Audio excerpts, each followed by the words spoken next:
నమస్కారం. ఉద్యోగులు, పెన్షన్‌లకు సంబంధించిన ప్రతి అప్డేట్ మన ఛానెల్‌లో అందిస్తాను. తప్పకుండా సబ్స్క్రైబ్ చేసుకోండి. వీడియోస్ అయితే లైక్ చేసి ఉండండి. ఇక వివరాలకెళ్తే 30వ తేదీన తెలంగాణ క్యాబినెట్ అయితే మళ్ళొకసారి భేటీ కానుంది. రైతు భరోసా విధి విధానాలపై నిర్ణయం, నిధుల సమీకరణపై చర్చ, కొత్త రేషన్ కార్డులపైన తుది నిర్ణయం, కొత్త ఏడాది లక్ష్యాలపై సమాలోచనలు. అదేవిధంగా మరి ఈ నెల 30న క్యాబినెట్ భేటీ సీఎం రేవంత్ రెడ్డి అధ్యక్షతన జరుగుతుంది. మరి మంత్రివర్గ సమావేశంలో కీలక అంశాలపై చర్చ జరుగుతుంది. మరి కొత్త ఏడాదిలో సర్కారు ఏం నిర్ణయాలు తీసుకుంటుందోనని సస్పెన్స్తో ఉద్యోగులు, పెన్షనర్లు, ఉపాధ్యాయులందరూ కూడా ఎదురు చూస్తున్నారు. మరి వివిధ వర్గాలకు చెందిన సంక్షేమ పథకాలతో పాటు రేషన్ షాపులో సన్నబియ్యం, ఇక్కడ ఉద్యోగుల సమస్యలు, ఉద్యోగాల నియామకాలు, జాబ్ క్యాలెండర్ తదితర అంశాలపై చర్చించి నిర్ణయం తీసుకునే అవకాశం ఉంది.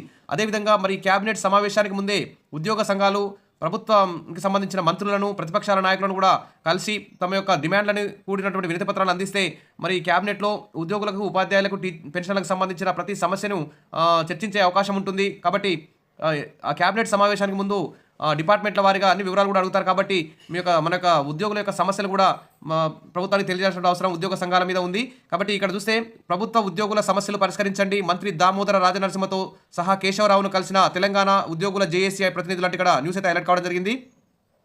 ఇక ప్రభుత్వ ఉద్యోగులకు సిపిఎస్ను రద్దు చేసి పాత పెన్షన్ విధానాన్ని పునరుద్ధరించాలని, అలాగే అత్యవసర పరిస్థితుల్లో కార్పొరేట్ వైద్యం, హెల్త్ కార్డుల ద్వారా పూర్తిగా చేపట్టే విధంగా చర్యలు చేపట్టాలని ఉద్యోగుల జేఏసీ కోరింది. మంగళవారం టీజేఏసీ చైర్మన్ మారం జగదీశ్వర్, అధ్యక్షుడు ఏలూరి శ్రీనివాసరావు నేతృత్వంలో ఆరోగ్య శాఖ మంత్రి దామోదర రాజనరసింహ, ప్రభుత్వ సలహాదారు కె కేశవరావును కలిసి వినతి పత్రం సమర్పించారు.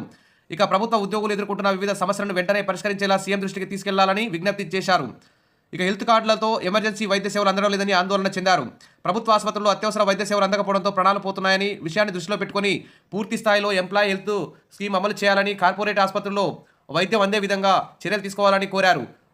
తర్వాత రాష్ట్ర ప్రభుత్వం ప్రభుత్వ ఆసుపత్రులను కార్పొరేట్ తరాలో తీర్చిదిద్ది సివిల్ సర్వెంట్స్, ప్రజాప్రతినిధులు చికిత్స పొందేలా ఆదేశాలు జారీ చేస్తేనే వైద్య సేవలు మెరుగుపడతాయని చెప్పేసి కోరారు.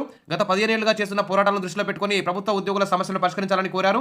అదేవిధంగా కేబినెట్ సబ్ కమిటీ వీలైనంత త్వరగా ఉద్యోగ సంఘాలతో సమావేశం నిర్వహించి ఆర్థికేతర సమస్యలన్నింటినీ పరిష్కరించాలని చెప్పేసి కోరుతున్నారు. 1వ తేదీన జీతాలు వస్తున్నాయి. పెండింగ్లో వివిధ రకాల బిల్లులు, డిఏలు అయితే ఉన్నాయి. మరి ఉద్యోగులు సంతృప్తిగా ఉన్నారా అంటే చాలా అసంతృప్తిగా ఉన్నారని చెప్పుకోవచ్చు.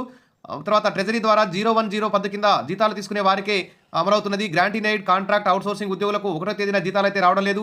డిఏలు, వివిధ రకాల బిల్లులు అయితే పెండింగ్లో ఉన్నాయి. పీఆర్సీ ఊసేలేదు. సిపిఎస్ రద్దు గురించి మాట్లాడడం లేదు. హెల్త్ కార్డులపై ఎలాంటి నిర్ణయం జరగలేదు. ఉద్యోగులు, ఉపాధ్యాయులు అసంతృప్తి పెరుగుతున్నది. 10 ఏళ్లుగా ఉద్యోగ, ఉపాధ్యాయ సంఘాల మధ్య ఐక్యత లేదు. ఇప్పుడు 206 సంఘాలు కలిసి జేఏసీ ఏర్పడ్డాయి. ఉద్యమ కార్యాచరణను ప్రకటించింది. సీఎం రేవంత్ రెడ్డి చర్చలకు పిలిచి మాట్లాడారు. ఈ ఆర్థిక సంవత్సరం చివరిలోపు ఆర్థికపరమైన సమస్యలను పరిష్కరించలేమని చెప్పారు. ఆర్థిక పరిస్థితి బాగాలేదని చెప్పారు సీఎం గారు. 2 డిఏలు ఇస్తారని ఆశించిన క్యాబినెట్ ఒక డిఏ ఇచ్చింది. మరి సమగ్ర శిక్ష ఉద్యోగులు, కాంట్రాక్ట్, అవుట్సోర్సింగ్, అంగన్వాడీలు ఈ విధంగా అందరూ కూడా సమాన పనికి సమాన వేతనం కావాలని కోరుతున్నారు. మినిమం టైం స్కేల్ ఇవ్వాలని డిమాండ్ చేస్తున్నారు.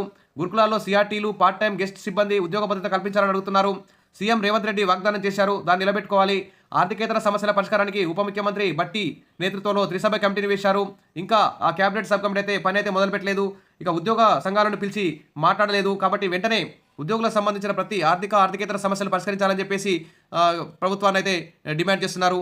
మరి ఈ నెల 30వ తేదీన జరిగే క్యాబినెట్ సమావేశంలో ఖచ్చితంగా మరి ఉద్యోగుల సమస్యల మీద కూడా ఇక్కడ ఉద్యోగుల సమస్యలు, నియామకాలు, జాబ్ క్యాలెండర్ తదితర అంశాలపై చర్చించి నిర్ణయం తీసుకునే అవకాశం ఉంది. కాబట్టి మరి ఉద్యోగులు అయితే వేకలతో ఎదురు చూస్తున్నారు. ఖచ్చితంగా ఈ క్యాబినెట్ భేటీలో ఈసారైనా ఉద్యోగులకు సానుకూల నిర్ణయాలు తీసుకుంటారని చెప్పి ఆశిద్దాం. Wish all the best. మరిన్ని అప్డేట్స్ కోసం మన ఛానల్ని సబ్స్క్రైబ్ చేసుకోండి. వీడియోస్ అయితే లైక్ చేసి ఉండండి. Thank you.